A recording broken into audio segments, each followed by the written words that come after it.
사진 랑토그래 마시 사나와가 농다 마시 용거 그래 부뚱아 차 tuina 트레싱 문ung다 사진 두보 사진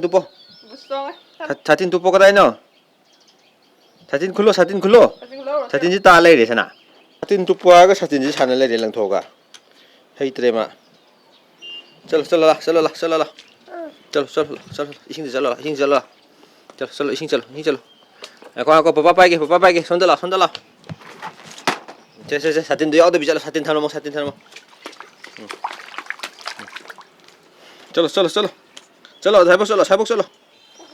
चलो चलो मैं नंगबो सातिन दु लोय बेदारे सना 사나 얘기 마마 짝통이 로이 부다레네 해 Nungaire bro 이싱 Nungaire bro 아 윙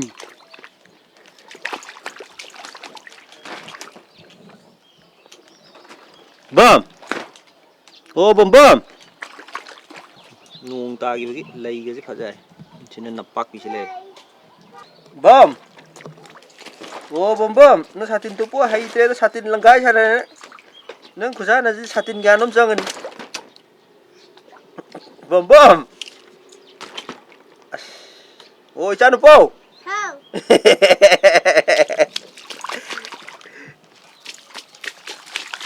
Tâm na. Bấm tấp na.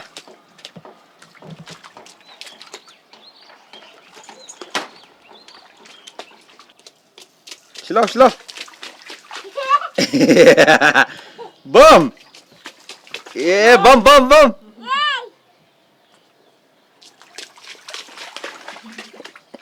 Tự dương cả.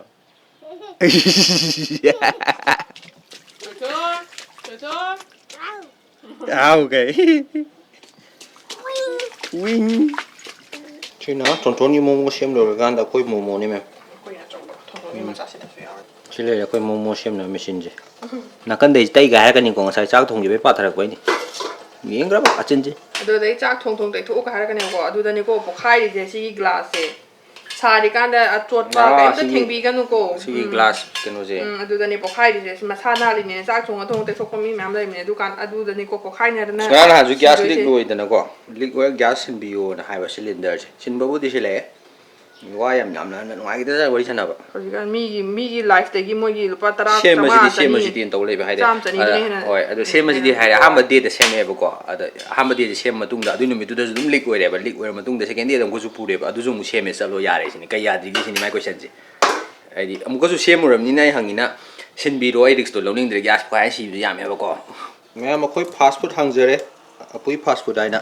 xin WT giàu đấy có, bread giàu đấy,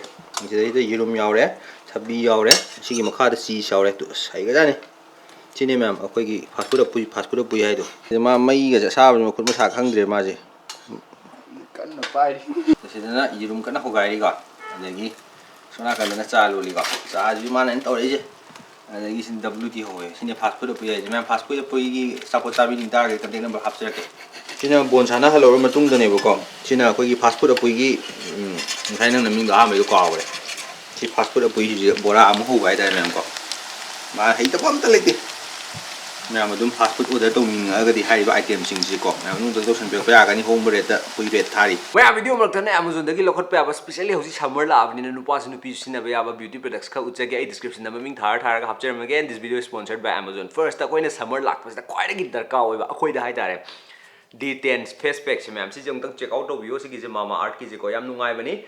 Detan je koi sai kasan ba mai mi kasan ba ngaksam kasan du tongan ka body part ta ga ma chu do ko akoi thi bane ba adu na sigi Detan pack se amam thamjan biyo ba ko agi texture ga DIY like texture ju oi bane ba ko Detan tawrani adu ga glow pi rani goodness of turmeric and saffron du ne ba sida fanga du se ko adu ga Mamaearth ki best party free from harmful chemicals next product yam kana bang ka ucha ge LANEIGE tagi ko sleeping mask with collagen sigi sleeping mask ai wi white favorite ne ai gi din la den pi ga yam pam ni gi je price ju higher end du le bane ba adu just one day use to urap pa matam da ko dum changes u horani ba next time am sigi brand jam tang ning bi ai hanjan jan di utan am khang di khang amani ko सिगी Skintiq की body butter से यामने नुंगाई में सी Skintiq की brand से दुम नुंगाई बको body butter से ना कोई body lotion दी ओइडने इट्स इन एंटीऑक्सीडेंट्स ओइरे रिपेयरिंग तौरे रेस्टोर तौरे provides a natural glow hydrate तौरे लॉक इन मॉइस्चर तौदोइने वीकली नरिशमेंट मतेंग पांगनी मॉइस्चराइजेशन दे मतेंग पांगनी सिगी Innisfree की सनस्क्रीन जे मैम याम थीने याइको SPF 50+ PA++++ ऑयल कंट्रोल अमसुंग मैट फिनिश वीडियो बी protection clean formula oily skin ओइरबा नंजे स्पेशली को याम थीने नुंगाइनी सिजनबा अदुगा best party water resistant non greasy सु ओइबा व्हाइट कास्ट लेते SPF 50+ दे मैम ngसागी दुमाइना वाटर रेजिस्टेंट ओइ सी रेजिस्टेंट ओइ